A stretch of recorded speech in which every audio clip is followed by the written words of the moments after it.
হরে কৃষ্ণা। আজকে আমরা চলে গেছিলাম মায়াপুর যাওয়ার উদ্দেশ্যে।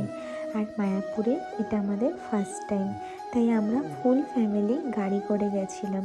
কারণ আমাদের এখানে ট্রেনে করে যেতে গেলে প্রথমে কৃষ্ণনগর নামতে হবে, তারপর ওখান থেকে লঞ্চ ফাঁড়ি, তারপর আবার ওখান থেকে অটো বা টোটো। তো সকালবেলায় যেতে হয়তো কোনো প্রবলেম হতো না, কিন্তু আমরা তো আর রাতে ওখানে থাকবো না। তাই আমাদের রাতে কখন ট্রেন থাকবে না থাকবে, ফিরে আসতে অনেকটা সমস্যা হবে। আর প্রথমবারও তো, তাই আর রিস্ক নিলাম না, প্রথমবারে গাড়ি করেই গেলাম। পরে আবার গেলে তখন আমরা ট্রেনে করে যাব। তো আমরা অনেক সকাল সকাল বেরিয়েছিলাম। আমাদের না আরও সকাল সকাল বেরোনোর কথা ছিল, তাও তো আমাদের বেরোতে বেরোতে অনেকটা লেট হয়ে গেছে। আর আমরা অনেকটা সকালে বেরিয়েছি বলে সবাই কেউ কিছু খাইও নি, তাই একটা জায়গায় গাড়ি দাঁড় করিয়ে আমরা একটুখানি চা খেয়ে নিলাম। আর চাটা না খুবই টেস্টি ছিল। তো এই যে আমরা মায়াপুরে ইস্কন মন্দিরে চলে এসেছি। আর আমাদের প্রথমবার বলে না কোথায় কী আছে সেটা আমরা বুঝতেও পারছিলাম না। আর আমাদের পৌঁছতে পৌঁছতে ওখানে 12টা বেজে গেছে, তাই আমরা আর গদা ভবনের টিকিট পাইনি। তাই আমরা এখান থেকে এক একজনের 60 টাকা করে ভোগের প্রসাদের টিকিট কেটে নিয়েছি।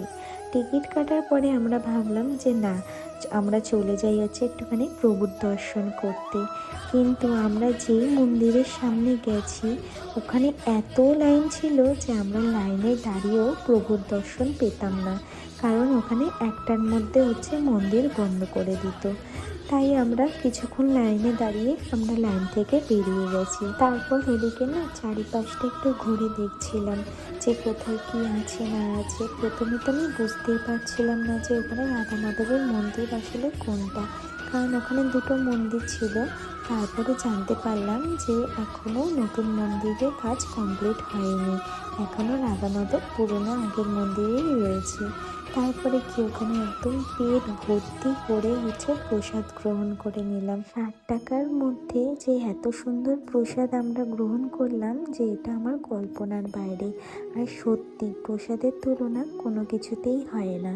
তারপরে খাওয়া দাওয়া করে আমরা চলে গেছিলাম, ওখানে একটা মেলা বসেছিল সেখানে। তো এখানে ঠাকুরের কিছু কিছু চিত্র তুলে ধরেছিল, ঠাকুরের লীলা, ঠাকুরের আবির্ভাব, এগুলো সবই তুলে ধরেছিল। তো আমি তো দেখছিলাম আর তোমাদের সাথেও শেয়ার করলাম। তো তারপরে আমরা আবার মন্দিরের এখানে চলে এসেছি, কারণ আমাদের বলেছিল 4টের সময় মন্দির খুলে যাবে।